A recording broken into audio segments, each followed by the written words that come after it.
Well, hello, everybody, and welcome again. I am Peter Goldstein, founder and chief synergy officer for We Did It Health, and I am so excited. We are on our fourth session, fourth presentation of May, and May we have designated as our health month. So we have had some beautiful presentations, and today is no exception. I am very excited to have with me Dr. Leila Dehghan, and she is joining us from Europe, and her passion is about sports medicine. So please watch this, share it, spread the word on it. Please, if you haven't already, subscribe to our YouTube channel and then join our community. We're starting a soft launch at We Did It Health community and register, create an account, and become a part of our Thrive and Inspire community. So let me tell you a little bit about our very special presenter today. And she asked the question, are you looking for the edge in your athletic performance? Well, plants are the answer. Dr. Leila Dehghan is a doctor turned nutritionist and personal trainer. Her debilitating migraines compelled her to quit her medical career. Oh my goodness, from being a doctor to being a trainer and a sports medicine expert and nutritionist. That's awesome. Adopting a vegan lifestyle, eventually healing her migraines, which is amazing, by following a whole food plant-based diet. Now, as an educator, she enjoys spreading awareness about the benefits of plant-based diet for athletes and other health-conscious individuals. Please join us as she reveals the unique advantages of a plant-based diet for athletes, explains the nutrient requirements of plant-based athletes, how to address common concerns and misconceptions about plant-based diets for athletes. And boy, there sure are many. So Leila holds a plant-based nutritional certifications from Cornell, affiliated with Cornell University, and a Master's of Science degree in clinical and public nutrition from the University College of London. As an amateur martial artist, she takes a keen interest in sports nutrition and has previously contributed to a clinical handbook by authoring the chapter Plant-Based Nutrition for Athletes. Wow, that's awesome. Congratulations. And have also developed a lecture for the public for the short course of plant-based nutrition at the University of Winchester. That is amazing. So with that, I would like to welcome Leila. Help me welcome Leila. Hi. So good to have you. Thank you. Thank you for the lovely introduction, and thank you for having me. Well, we appreciate you. And with that, let's bring up your presentation here, and please tell us all about it. And everybody, welcome, and please share your questions and comments, and Leila will be happy to answer them at the end of the presentation. So with that, please share your wisdom. Thank you. Let me get started. Yes, can you see that? Is that okay? Good. All right. I'm really happy and excited to be here to talk about a topic that is really close to my heart. You know, plant-based diets, they are gaining in popularity, and especially athletes and fitness enthusiasts, they feel inspired to explore this lifestyle, especially after the documentary The Game Changers. However, a question that people keep asking, and one question that I hope to address today in this webinar is, can we truly power our training and achieve peak performance on a plant-based diet? And if so, how can we actually do that effectively? But before we start, I'd like to provide you with some background on myself and my expertise in this area.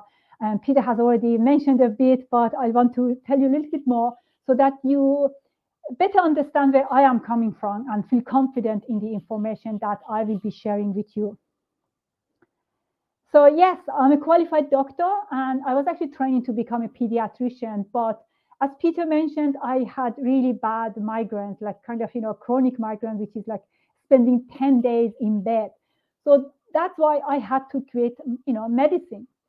As an athlete who practices Kung Fu, I transitioned into fitness industry. And luckily, I was really lucky, because then I discovered a whole food plant-based diet. And by changing my diet, I healed my chronic disease. And that experience was really mind-blowing. And it really led me to pursue a master's degree in clinical and public health nutrition. And nutrition is actually a new science, and there's a lot of misinformation. And as a nutritionist, I have chosen to register with the Association for Nutrition, and that helps me actually to meet the high standards of competence that they require. And my main passion is actually sports nutrition. I only work with athletes, and I have created a module for a course at the University of Winchester. I have written a chapter on that topic for a clinical handbook. And I regularly deliver talks and interviews and webinars on the topic, on the subject. So today, I will be discussing the unique advantages that actually a plant-based diet offers to athletes. And then I will explore the nutrients that plant-based athletes require. And hopefully I address some of the common concerns and misconceptions about plant-based diets for athletes. And in the end, I will show you some meal ideas, to show you how easy it is actually to eat a plant-based diet and get the nutrients that athletes require. Now, when we think of being physically strong, we think of bodybuilders, and sometimes it is really hard for us to believe that men or women as strong as them, they would just eat veggie burgers and tofu. But in fact, we know that some of the strongest and fastest people on earth, they have done that for centuries, and they are still doing it. So we know, for example, from historical records that the diet of the Roman gladiators and Greek athletes were actually made up of, mainly grains, legumes, and plenty of fruits and vegetables. Meat was only consumed on special occasions. So, for example, during religious activities, and that wasn't very often at all. And recently, we have a lot of athletes who, consume 100% plant-based diet, and we see their names in the headlines because they are just doing amazing stuff. One of them, who's one of my favorites, is Patrick Baboumian. He is Germany's strongest man and bodybuilder, and he has been vegan since 2011. Then there is Fiona Oakes. She's a British distance runner. And what is amazing about Fiona is that when she was a teenager, she actually went vegan when she was 6 years old. So she has been eating a plant-based diet, since she was, a child actually. And then when she was a teenager, she lost a kneecap. And the doctors were like, kind of, you have to be careful with running and with exercise. But she's not only running marathons, she's actually breaking records. And all of that thanks to a whole food plant-based diet. So I really think that these athletes demonstrate that a plant-based diet is adequate and may actually even be superior to a meat-based diet. And that is something that the British Dietetic Association and the American Dietetic Association agree with. Both of them say a well-planned vegan diet can support healthy living in people of all ages. Appropriately planned vegan diet is appropriate for everybody, including athletes. Now, when it comes to sports performance, the overall well-being of an athlete is important, because the daily demands that athletes actually make on their bodies and the stress they put their bodies through, during practice and games and events, it can be quite huge. So the healthier they are, the better they can actually deal with those demands. So when it comes to plant-based diet, actually the benefits are twofold. Firstly, a plant-based diet, has beneficial effects on the general health and well-being. Secondly, a plant-based diet offers advantages specific to fitness. So I'm going to take a look at those health benefits next. So a plant-based diet just improves your overall health. We have had a lot of studies which consistently show that a plant-based diet is beneficial in the prevention of chronic diseases. Eating a diet which is rich in fruits and vegetables, grains and legumes, it reduces your risk of heart disease, obesity, type 2 diabetes, cancer, dementia. And a plant-based diet is also associated actually with a reduced risk for many chronic degenerative diseases and increased longevity. And in addition, a plant-based diet which is rich in nutrients, antioxidants, and anti-inflammatory compounds supports the immune system. And this way, the risk of illness and infections is reduced. And of course, this helps athletes, maintain consistent training and performance level. So what are the sport-specific benefits of plant-based diet? I'm going to just briefly touch on them because I don't want to spend too much here. I want to speak more about the nutrients that athletes require. So in brief, a plant-based diet reduces body fat. And that actually is good for speed, agility. It improves muscular and cardiorespiratory endurance and performance. And a plant-based diet is high in carbohydrates. And when we think of carbohydrates, we need to understand that carbohydrates are actually fuel for our brain and working muscles. So if a diet is high in carbohydrates, it helps actually the body to maintain its glycogen stores. Glycogens are the stored carbohydrates. And so if you can, maintain the glycogen stores, you can train longer and before, you feel tired, before fatigue sets in. In addition, a plant-based diet increases blood flow. And a better blood flow means that, more vital nutrients, including, glucose, can actually be delivered to your working muscles. And I already mentioned that plant-based diets are rich in antioxidants and anti-inflammatory compounds. And this is important because exercise is an inflammatory event, meaning it actually causes a temporary increase in inflammation markers, which is a natural response. It's actually how our body adapts to physical activity. It stimulates repair and recovery process, so it is natural and necessary. But having said that, a diet rich in antioxidants and anti-inflammatory compounds helps actually manage this inflammation and supports the post-exercise recovery. And that's why you hear a lot of athletes who go plant-based say that, they recover quite faster than, after exercise, after training, than the other athletes. So that's one of the actually main benefits. So what nutrients should vegan athletes be mindful of? Well, vegan athletes should pay attention to the same nutrients that are, commonly considered of concern for vegans. That includes protein, omega-3, B12, vitamin D, iron, calcium, iodine, and zinc. And it is really worth mentioning here that some of these nutrients that I just mentioned, they are not only a concern for vegans, they are a concern for the general population, including non-vegans. And they are, a concern for non-vegan athletes as well. For example, vitamin D, iodine, and zinc. So it's not just vegans that who need to be mindful of these nutrients. But before actually talking about these nutrients, I want to address a common issue that athletes face. And again, this issue, it affects all athletes, not just vegan athletes. One of the key features of physical activity is the increased energy expenditure. And meeting, the increased energy demands should be really an athlete's first priority because we humans are energy first systems. So building muscle is not our body's first priority. Our body wants to move and needs energy for that. So that is our main priority. If you think, of our ancestors, they had to run. So they actually having the energy to run, that was more important than actually building muscle. Now, when it comes to athletes, virtually all surveys have found that athletes actually fail to consume enough calories to fully satisfy the increased demand for it. And of course, this is more of a problem for plant-based athletes because, plant-based foods have a low calorie density. Calorie density refers to calories per pound. So if you look at this chart here, vegetables and fruits, they are nutrient dense, but they have low energy density. And this is actually one of the common problems that vegans face in general. So it's not just athletes, but of course for athletes that's even more important. So this chart, for example, shows the calorie density of food.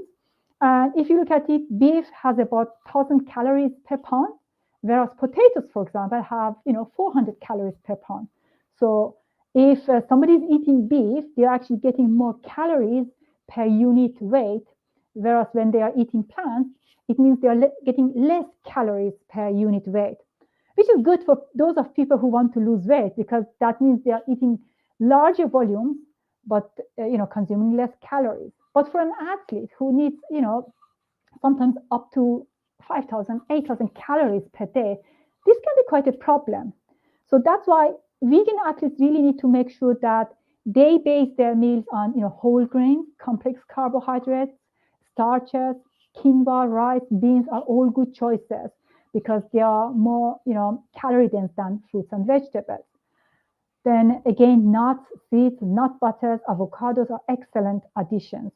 And I always recommend my athletes clients to make a smoothie with a generous portion of nut butters, nuts, seeds, flax seeds, chia seeds, hemp seeds, all of these high calorie plant foods.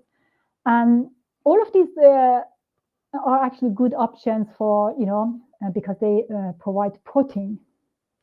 And this brings me to protein, which is, the most controversial macronutrient on a vegan diet, but also for athletes. And there are two reasons for that. Firstly, many believe that you cannot get enough protein on a plant-based diet. And the other reason is that a lot of people believe that animal proteins are, of higher quality and they are superior to plant proteins. So let's have a look at the quantity.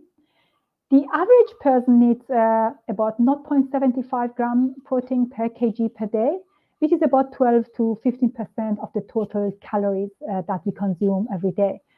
And usually, if you only exercise up to 8 hours per week, you won't need any additional protein. So what you get in your diet is enough.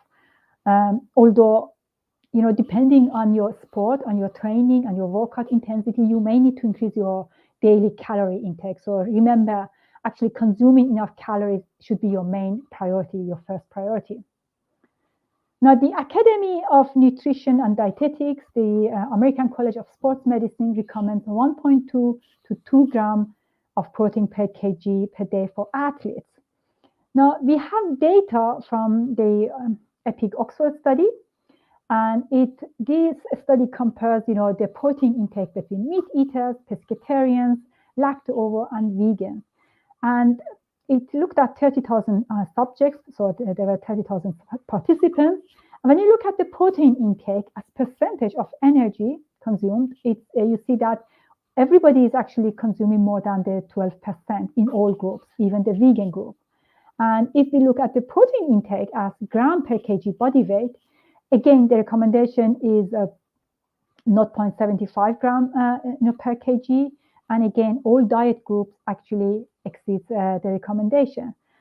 And this data matches the findings of the Adventist Health Study, which shows that all diet groups, including vegans, are consuming above the required 42 grams of protein per day. And 42 grams is kind of the average for the average adult, what they need. So since the average vegan actually is getting enough protein, athletes who need to increase their calories will actually by default increase their protein intake.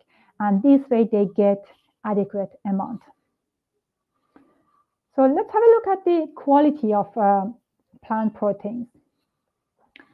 The quality of protein is defined by the distribution of essential and non-essential amino acids by the proportion of essential and non-essential amino acids in a food. And since humans and animals are closely related, obviously we are going to have similar patterns of amino acids. And that's why, when we look at animal protein, animal-based protein, they have higher proportion of the essential amino acids. Essential amino acids, what we consider essential for humans. And that's why they are referred to as complete protein. And it is true that plant proteins, are low in certain essential amino acids, but they do contain all the essential amino acids. And I think that is really the point I want to make. They do have all the essential amino acids. the proportions vary. And they usually tend to have a limiting kind of amount of certain amino acids, and that is referred to as the limiting amino acids. And that is why the myth of protein complementing or protein combining has been created, which refers to the idea that we need to have specific combinations of plant proteins in the same meal to get all the essential amino acids. So for example, you have to eat beans and rice together to make sure that you get enough of those amino acids which are like limited in rice and beans. But I mean, it's not necessary to do that, although we do, most of us, like we have beans and rice together, or we have peanut butter with bread, although sometimes people have peanut butter on their own. But so, we usually do that in a lot of traditional diets. When you look at it, we find these combinations, but it is not necessary. And this is a myth, and it was actually dispelled in the 1990s. So it was 1994 that a paper came out and talked about it. So, but 30 years later, we still find health professionals, even vegan dietitians and nutritionists, who promote the idea of protein combining. I always like to show this chart, which shows the proportions of amino acids in some of the common foods. And as you can see, plant foods contain all the essential amino acids, but some of the amino acids are kind of, in lower amount available. So that's why, it is really important that you consume different plant protein sources, but throughout the day, not in the same meal. Now, before I move on, I want to discuss this paper, which was published early in 2021. And I think this paper really answered the protein question when it comes to building muscle. Researchers at São Paulo University compared a vegan diet to an omnivorous diet. And they recruited 38 male adults, and half of them were vegans, but they were vegans for more than 4 years. So they weren't new vegans or people who changed their diet just for the duration of their study. And they had similar characteristics, so similar heights, similar lean mass, fat mass, and strength. And they all went through the same exercise routine. And the researchers wanted to make sure that they consume the same amount of protein. So that's why the participants were actually supplemented with protein powders. Vegans got soy protein isolate and non-vegans whey protein. And they went through a 12-week supervised training program. So that was supervised, and the focus was just on on the muscles of the lower limb. So they did just leg press and leg extension. After those 12 weeks, both groups actually improved. They improved their muscle mass, muscle size, and strength. And there wasn't any difference whatsoever between the groups. So I think this study really proved that, you can gain actually muscle on a plant-based diet as long as you are consuming enough calories, you are consuming adequate amount of protein, and you are following a good strength training routine. So, fun fact, I listened to an interview with the lead researcher, and he said that after this research, actually, he has started to replace some of his animal protein with plant protein. So he wasn't vegan before that, and he's still not vegan, but he appreciates the benefits of plant proteins and that they are as good as animal-based protein. Now, the next macronutrient that needs some planning on a vegan diet are polyunsaturated fats. Although there are omega-6 and omega-3, omega-6 fatty acids can easily be obtained on a plant-based diet, leafy green vegetables, grains, nuts, and seeds. So it's really the omega-3 fatty acids that need extra consideration when you remove fish from your diet. We take omega-3 fats in the short chain from ALA, which is then converted to the long chain fatty acids, EPA and DHA. Vegan sources of ALA are flax seeds, chia seeds, hemp seeds, and walnuts. And, just a tablespoon of ground flax seed or just, 6 or 7 half walnuts are actually enough to obtain your recommended daily intake. Now, the problem is, some people are not good at converting the ALA to EPA and DHA. And there have been some studies showing that vegans have actually lower blood levels of omega-3 fats compared to, those who consume an omnivorous diet. However, a literature review conducted by the Mayo Clinic in 2016 showed that the low levels of EPA and DHA actually don't have any adverse health effects. So for now, there is no convincing evidence that we need to worry about the lower levels of omega-3 fats in vegans. However, I always tell people, if you want to be on the safe side, just take an algae-based supplement. Take a supplement every day. And there are also some groups who actually benefit from taking a supplement. And again, that is not just vegans. In general population, there are certain groups that they have increased needs. For example, pregnant breastfeeding women. And there are certain groups who are not good at converting, the ALA to EPA and DHA. So if they have an underlying disease. So if an athlete, for example, has diabetes or hypertension, then supplementation is a good idea. And I always make sure that the people I work with, I tell them, even if you're taking a supplement as an athlete, I would still say, add flaxseed, chia seeds, hemp seeds, and walnuts to your diet, just because fats provide 9 calories per gram.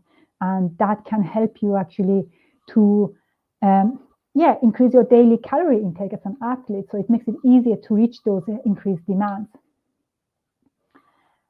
Before moving on, I want to make one last point. A lot of vegan processed food. So if somebody is eating too much processed food, which we don't actually encourage, we want to promote whole food plant-based. So, but if once a week is okay, but if you eat vegan processed foods every day, especially vegan cheeses, they contain coconut oil. So all of these, that would actually increase your saturated fat intake. And also that would increase your omega-6 fats. And when you are consuming too much omega-6, that can actually affect your omega-3 absorption because they compete for the same enzymes in your body. So that is something to consider, and make sure that you are mindful of how much processed foods you really consume. So let's move on to vitamin B12. Vitamin B12 is made by the bacteria in the soil, so you cannot find it in plant foods. And I don't have any data about US and other countries. I'm based in the UK, so I'm going to tell you the data from the UK. Actually, in the UK, 6 to 12% of adults under the age of 60 are B12 deficient, and there are certain groups that are at risk of just not getting enough vitamin B12. And yes, plant-based, vegans are in that group, but also vegetarians, because a lot of vegetarians get their B12 from fortified dairy products. So if you are vegetarian, but you have already switched your milk to plant-based milk, then you may be actually not getting enough B12. And also elderly people, pregnant women, women, alcoholics, or people suffering from anorexia, they are actually at risk of low B12 levels. And B12, absorption can be actually inhibited by certain drugs, such as omeprazole, lansoprazole. So if you have any, gastric problems, ulcers and reflux, and you're taking these medications, ranitidine, or if you're diabetic and you're taking metformin, so they can actually, affect your B12 absorption. Bottom line is, every vegan needs actually to supplement with B12, and that applies to athletes as well. And there are people like myself, actually, and I have met a couple of athletes, vegan athletes, who try to get their B12, through the food they are eating, like nutritional yeast or, fortified plant milks. And it is possible. You need to do some planning, but it is possible. But even so, because B12 is such an important vitamin, and by the time you actually develop symptoms, it is late, I always tell people, from time to time, just top up with a supplement. Every few weeks, just take a supplement to be on the safer side. And the recommended daily intake is 50 microgram per day. And if you want to take it once a week, 2000 microgram. Next vitamin is the sunshine vitamin, vitamin D. And, it is actually, vitamin D deficiency is a problem. In the UK, it's a problem in all populations. In fact, it is believed that 23% of adults have low vitamin D status, and in winter months when there isn't any sunshine, that number actually increases to 40%.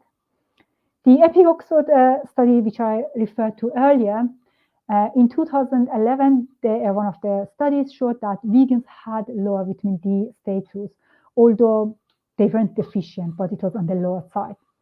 So vegan athletes, they need to follow the national guidelines. I don't know what the guidelines are in the US and other countries, but in the UK, the guideline is that actually from October to March, April, so when there isn't enough sunshine, you should take a supplement.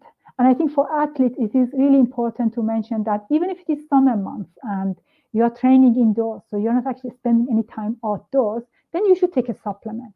So it's really about, how much sun exposure are you getting rather than, what the weather is like. And I like to mention that there are some vegans who try to get their vitamin D, from fortified foods, but that's often not enough, to actually get their recommended intake.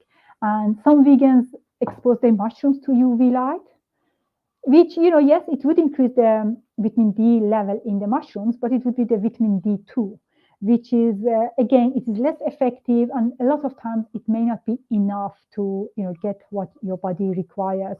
So I always encourage people to take a vitamin D3 supplement and, and follow the national guidelines. In the UK, it's 10 micrograms per day. Next nutrient to discuss is iron. Iron deficiency is actually one of the most common nutrition deficiencies in the world. And but it's also quite common among athletes. And again, it has nothing to do with the diet that athletes are following. So even non-vegan athletes can suffer from iron deficiency or low iron levels. We distinguish between heme and non-heme iron. Plants have only non-heme, whereas the iron in animal products is 40% heme and the rest is non-heme. Heme iron is actually more bioavailable. It means that the body absorbs it much better than non-heme iron. But so if you cut out meat from your diet, a lot of people are worried that they're not getting enough iron. But just because you absorb less iron from plant sources doesn't mean that none is absorbed. And non-heme iron is just absorbed slowly. And you see a lot of healthy vegans who have low levels of ferritin. Ferritin is how iron is stored in our bodies. So, and whenever the levels are low, the body absorbs more. So it's like a self-regulating process that our body actually has. And it is beneficial because too much iron can actually cause iron toxicity. So that is, a good thing that your body only absorbs whatever the body requires. Now, there are different ways of actually, checking your iron levels. Some people check ferritin levels, but ferritin levels are not reliable in athletes because they can be increased whenever there is an inflammation. And remember, exercise is an inflammatory event. So the ferritin levels might actually be increased in people who exercise a lot, but that doesn't mean anything. When it comes to how much athletes should take, in the UK, there isn't any separate recommendation. So they need to take whatever the rest of the population is recommended to take, which is like 8.7 milligram for men and 14.8 milligram for women. In the US, however, again, there isn't like a separate guideline, but there are a lot of dietitians, sport dietitians, who recommend higher, doses for athletes. I think it's up to 18 milligram per day. But also bear in mind, as I mentioned earlier, as an athlete, you have to consume more calories. And by consuming more calories, you are also consuming more of all these nutrients, hopefully. So that's why we go back to the fact that the main issue is, are you consuming enough calories as an athlete? So that should be really your first priority, your main priority. So what are good vegan sources of iron? Whole grains, quinoa, wholemeal, spaghetti, wholemeal bread, fortified breakfast cereals. Actually, in the UK, one of the main sources of iron are fortified cereal foods, because white flour is required to be fortified with iron and calcium. So I know a lot of people, when they think of iron, they think of red meat, but in the UK at least, red meat only provides 15 to 20% of iron intakes. So it is really the fortified cereal foods which are kind of, accidentally vegan, you could say. Then legumes are a good source. 1 cup of cooked lentils has 6.6 milligram. Then kidney beans, tofu, peas, seeds, dark green leafy vegetables, molasses. 2 tablespoons of molasses has 3.8 milligram of iron. So if you like molasses, that's a good one to have. Now, there are things you can do. There are steps you can take to increase your iron absorption. One of them is having a vitamin C source with your, iron food. And luckily, plant foods are actually naturally high in vitamin C. So that is an easy one, on a plant-based diet. Then there's evidence that onion, garlic, ginger can actually improve the availability of non-heme iron. So that is good to add to your food. And there are also, the absorption of non-heme iron can actually be reduced by phytates and tannins in our meals. So that's why actually you can reduce some of the phytates, in legumes, for example, by soaking legumes. And if you're buying canned legumes, they have been prepared using high temperatures, and high temperatures already reduce some of those phytates.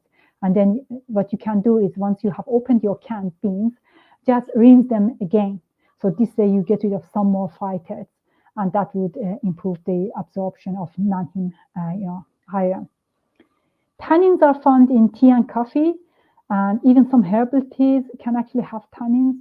So it is always recommended not to have any tea or coffee 1 to 2 hours before and after meals.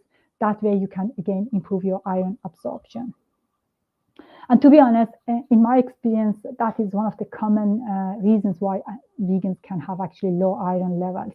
So, for breakfast, even if they have iron in their breakfast, they usually have tea or coffee, so that reduces the absorption. So that's actually, I think, a tough one for many people I have spoken to. Okay, let's move on. Let's talk about calcium. Calcium is a mineral that is found, in the soil, like all the other minerals, and then it is absorbed into the roots of plants.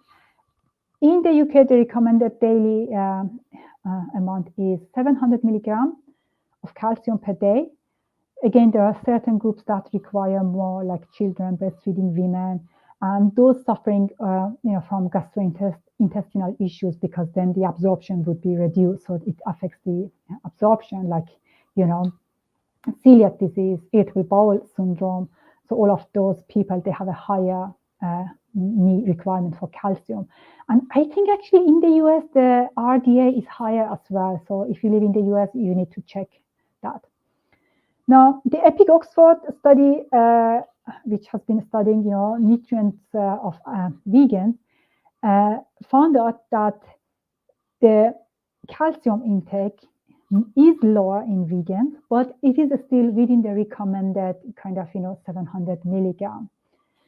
Exercise doesn't actually increase your calcium requirement. And again, as long as athletes don't restrict their total calorie intakes, they can easily obtain their daily calcium from plant foods. Like iron, there is some concern about the bioavailability of calcium from plants. When we look at the bioavailability of calcium from plants, we see that actually 32 to 34% of calcium in dairy products is absorbed. And we can compare that to 31% for tofu, and 20 to 28% from legumes and soy milk. And when it comes to green leafy vegetables, like broccoli and Chinese greens and mustard greens, we actually absorb 40 to 70%. So it's actually more than what you would absorb, from dairy products. And vegan sources are beans, kale, broccoli, nuts, oats. And nowadays, a lot of plant-based milks, are fortified with calcium, so they are good sources, and they offer usually the same amount as dairy milk. And when it comes to bioavailability, there is again some concern about phytates that can actually reduce the absorption of calcium. And a lot of a question I get a lot is about, plant milk, because they are like kind of, they are soya, almond, oat, all of that. They have phytates, but they are fortified with calcium. So is the calcium absorption as good as, as you get it from foods? And the answer is yes, because all those, oats, almonds, or whatever nut they have been using, in the plant milk, they have been soaked and diluted with water. So this way, some phytate has been actually removed. So yeah, the calcium absorption is quite good. There are some greens like spinach and beet greens. They are high in calcium, but they're also high in oxalates. And oxalate binds with calcium, and as a result, the calcium absorption is reduced. So yeah, they are not really good sources of calcium. So let's talk about iodine. Again, it's really, iodine is important for thyroid function, and that's one of the reasons why vegans should actually have their thyroid function checked every year. Now, in the UK, there was a survey in 2018, and iodine deficiency is still a problem. Again, in the UK, I don't know about US and other countries, the main source of iodine is actually cow's milk, and that's not because the cow actually produces iodine. It's just the way they kind of milk the cow, and it is in the solution that they use to kind of clean the udder. So that's how iodine gets actually into the dairy products. And we see a lot of people who are not vegan necessarily, but they have reduced their dairy milk consumption. So they may be actually at risk of having low iodine levels. And again, this is more a concern for teenage girls and women. So that they need to be careful with that. There are plant sources of iodine like navy beans, peanuts, and seaweed, and a lot of fruits and vegetables. But the iodine level really depends on the level of iodine in the soil. So it's not really reliable. So that's why you might not be getting enough iodine if you just try to get it from your diet. Yes, seaweed can be quite high in iodine, and that is how a lot of vegans try to get their iodine. But sometimes the levels can be actually quite toxic, and that can affect the thyroid function as well. So yes, it is a fun, an option to get your iodine that way. And if you are doing that, make sure to have it several times throughout the week rather than having one large kind of meal with seaweed. So it's better to have it like powdered, and just add it to your salads, soups, and pastas. So, and plant milks nowadays are actually fortified with iodine, so that's also a good option. Or people can just take a supplement. Now, when it comes to athletes, I actually recommend iodized salt. I know we always try to tell people to reduce their salt intake, but athletes lose a lot of sodium in their sweat when they are training. So, so they need to actually have, kind of add that electrolyte, that sodium to their diet. So when they have to do that, why not take iodized salt? This way you get your iodine. I mean, a lot of fitness coaches, a lot of coaches actually tell their athletes after they had a, intense training session to go and have like potato chips or pretzels, which is, full of salt to get the, the sodium. But why not have, iodized salt, with your sports drinks? You can add it, and you can, and that way you get your iodine. So much easier than calculating how much seaweed you have. So that is the one I actually usually recommend. So zinc, that's the last nutrient I'm going to discuss today. It is an essential mineral, and it is a nutrient of concern for both athletes and vegans. Now, there have been studies analyzing zinc levels in vegans, but the results are not consistent. For example, there was a 2013 meta-analysis which found that vegans had slightly lower zinc levels than meat eaters. And the reason is, again, because plant foods do actually provide zinc, but not large amounts. And also, as I said, the same with iodine, the amount actually depends on the level in the soil. So that is not really reliable. And the same with iron, the phytates in plants can actually reduce the bioavailability of zinc. So the same things that you would do to increase the bioavailability of iron, like soaking and sprouting legumes, grains, seeds, and fermenting grain products, that can help to increase the bioavailability of zinc. And the other good thing is, again, like iron, actually, whenever the zinc levels are low, the body absorbs actually more. So the body's ability to actually absorb zinc becomes better, more efficient if the levels are low. In the UK, the recommended amount is 7 milligram for women, 9.5 milligram for men. The other thing is protein can actually increase the zinc absorption. So good, plant sources of zinc are also protein sources like tempeh, whole grains, legumes, tofu, nuts, sesame seeds, and just 2 tablespoons of tahini provides 2.8 milligram zinc, and 100 gram tofu, 2 milligram zinc, 2 tablespoons of pumpkin seeds, and 2 tablespoons of sesame seeds, 3.5 milligram zinc. So it is easy to add it to your salads, oatmeals, and get the whatever you need. I should mention that some people, especially athletes, as I said, we don't really understand why the zinc levels are actually low in athletes. But we know that actually supplementing with zinc it hasn't shown any benefits. So it is really about just carefully planning your diet and trying to kind of get enough by planning what you are eating. And it is possible. I'm going to show you some snack ideas or meal ideas. And I really kept it simple because I want to show you how easy it is actually to get what you need by eating foods that you eat every day, like kind of, toast with beans. That's very easy, 2 slices of toast, easy to make, and it would provide enough calories, 600 calories, 20 gram protein, 155 milligram calcium, and 5 gram iron. So, something a lot of us eat, it can actually offer the nutrients you require.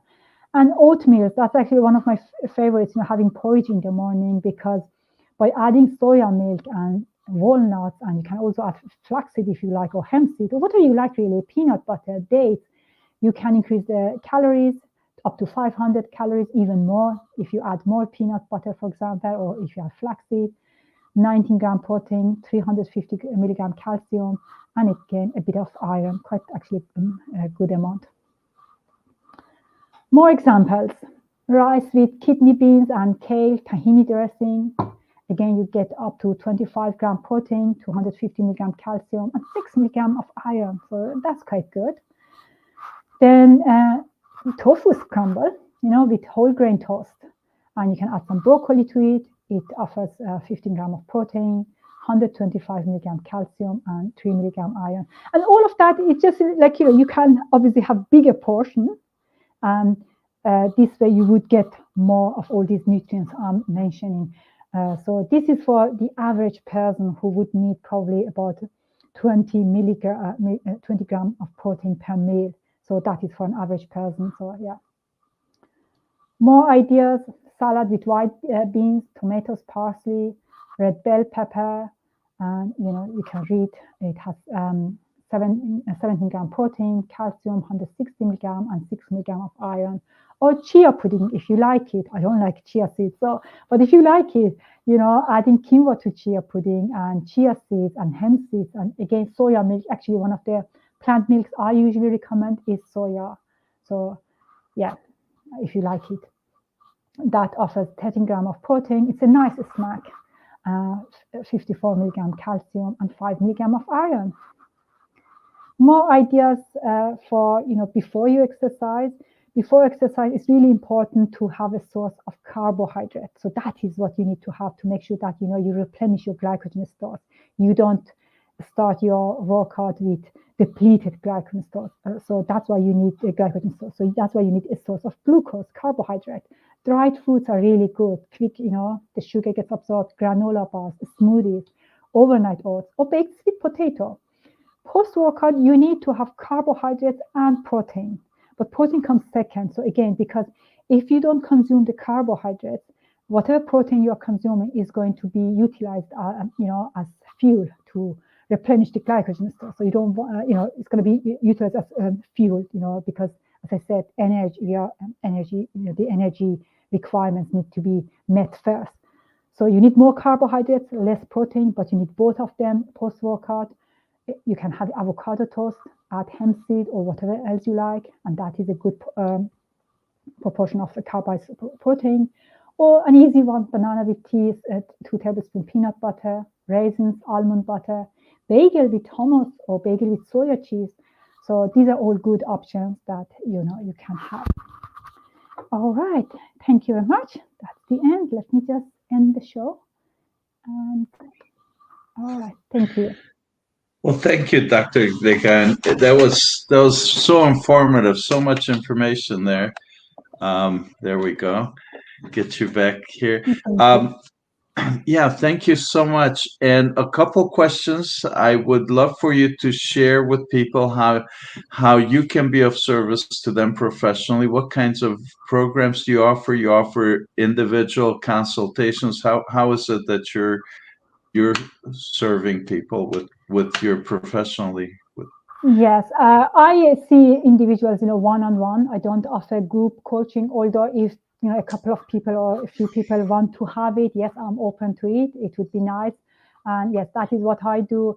And yeah, otherwise, I actually like to, as I said, education is more something I'm going to be focusing more now. But as I said, yes, for now, I'm seeing clients. You see clients one-on-one. Beautiful. And how would people get a hold of you if somebody would like to reach out to you? Yes, if they go to my website, there's like a contact page. They can send me a message, tell me what their problem is, and then we can take it further from there. Beautiful. And share with us again, please, your website, your web address. Yeah, it is easy. It is DR, so Dr. Leila, my name, D for my surname, so drleiladehghan.com.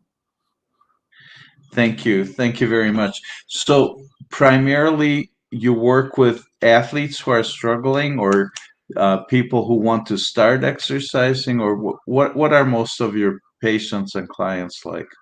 It is people who exercise. I mean, I do see sometimes people who have migraines, obviously because of my background and how I help myself. I can give them really good individualized, advice on what changes to make. But if not migraine, yes, I do see people who are into exercising and they just want to make sure that as a vegan that they are actually getting all the nutrients they require. And it can vary. It can be people who just exercise 20 minutes a day, or I had actually 2 amateur athletes who were actually competing. One of them was among the first 20, kind of in Europe. So yeah, it just varies. But I haven't worked with professional athletes, but amateur athletes who compete, yes. Although having said that, there is a kind of sometimes a confusion. What do you call an amateur athlete? What do you call a professional athlete? For me, professional athlete is somebody who actually earns his living. They earn their living from being an athlete. Amateur athletes, they love it, they do a lot of it, but they still have a day job. So that's my definition. Yes. Well, wonderful. So we have 2 questions here that are very similar. One of them of somebody on Facebook is asking, do you recommend getting your omega levels checked? And then related to that, Claudia is asking, how do I know if I have enough B12? So combining those 2 questions, is there a panel of nutrient measurements that you recommend, a blood test? How would that work? And Sure. that would measure the omega levels as well as the B12 levels. Yeah, that is a great question. And I should have actually included that. I always tell people as a vegan, if you're following a vegan diet, again, I'm talking about people who are in the UK, and I like to keep it free because in the UK, healthcare is free. And if you go to your general practitioner, to your physician, and tell them I'm vegan, I follow a vegan diet, they actually do the blood for free. And I think, why not? And that is all you need anyway. You need your B12 levels. You need it checked every year to make sure that it is, within normal range. So you need to have that. You need your thyroid function because, as I mentioned, iodine actually is important for thyroid function. So by having, a look at your thyroid function, you can check if you're getting enough iodine. So thyroid function and hemoglobin. just to see if you are, again, that goes to iron. If your levels are low, then you might know that you may be anemic or you have low levels. So that would be the start, the good test. You may need to have more tests down the line, but then only if your hemoglobin is on the lower side. And vitamin D, again, as I said, it's not just a vegan problem. A lot of people have low levels. So that is something that, again, even if you don't check it every year, if you, like, I know my diet is quite good. I kind of plan quite well. So I don't check my bloods every year, but every 2 years, I'll have a test to make sure that all levels are okay. So again, I repeat, hemoglobin, vitamin B12, vitamin D, thyroid function, these are the main ones, yes. I wouldn't check actually omega-3. I know some people do it, but as I said, I like to keep it practical so that you can actually do it. Because sometimes with omega-3, what they do is they actually check the ratio of omega-3 to omega-6. And I think if you just look at your diet, do you have a lot of processed foods? Do you actually consume a lot of oils? Because oils can be quite high in omega-6. That would tell you if you are actually, because if your omega-6 ratio is high, your absorption of omega-3 is going to be low. So I think I would rather approach it this way than, going and having a blood test. Wonderful. Well, thank you. For me personally, I sometimes I go through phases where I exercise a lot more and try and train, and then sometimes I just don't do it enough. And it feels like when I really start working out and really get more intense about it, I feel like I just can't stop eating. Yes, as I said, that is actually, and I'm really glad that you touched on it again, because I know I said it a few times throughout the talk earlier, but getting enough calories is so important, when you work out, because your body needs more calories. And a lot of people actually, they exercise because they want to lose weight. So they are still eating less, or they even reduce their calorie intake. And then you get all those people who say, oh, I exercise, but I'm tired. I cannot do like an hour. And, I get dizzy, I get headaches. So having enough calories is so important. And yes, and plant foods are low in calorie density. So yes, that is very common that when you start exercising, you need more food. So yes, I'm glad that you mentioned that again. Well, yes. So thank you. So what I need to do then is eat more healthy carbs. Yes, Yeah. yes. And what could help, sometimes just having a banana before you actually hit the gym can help, keep the glucose levels up so that you can still go through your exercise routine. And then having, again, like a banana and peanut butter or bread with peanut butter after exercise to replenish those glycogen stores and a bit of protein. That would be enough sometimes, So, yeah. Okay. And do you reckon some people have told me I should go and drink coconut water for I don't electrolytes? really, well, if you exercise a lot and you sweat a lot, then you need to replenish those electrolytes. But in general, the recommendation is if you're just exercising for an hour, water is enough. You don't need to kind of have anything, differently. And also bear in mind, all those electrolytes, you can find it in food as well. Okay. So I wouldn't really go and worry about it if it is just an hour exercise. No. Well, that's excellent advice. I'll go ahead and be a lot more mindful about eating some healthy carbs, maybe potatoes and beans, and Yes. yes, and a banana. Eat an extra banana, or make sure I eat at least one banana around the time I exercise. Or So a handful of raisins, raisins, dates, raisins. nuts are all good options, Yeah. Beautiful.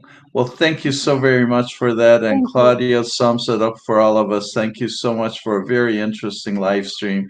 And it has been so interesting, so informative. And we look forward to hearing more from you. And for everybody, we're in the process of a soft launch, so it's not completely public yet with our community. And we really look forward to having pods about nutrition and exercise, and Dr. Dehghan will hopefully have you as present in our passion pot about exercise and nutrition. And thank you again so very much. And thank you everybody for joining us and being here. And I look forward to next time. So thank with you that, for having me. thank you. All right. Thank you everybody. Bye. Bye.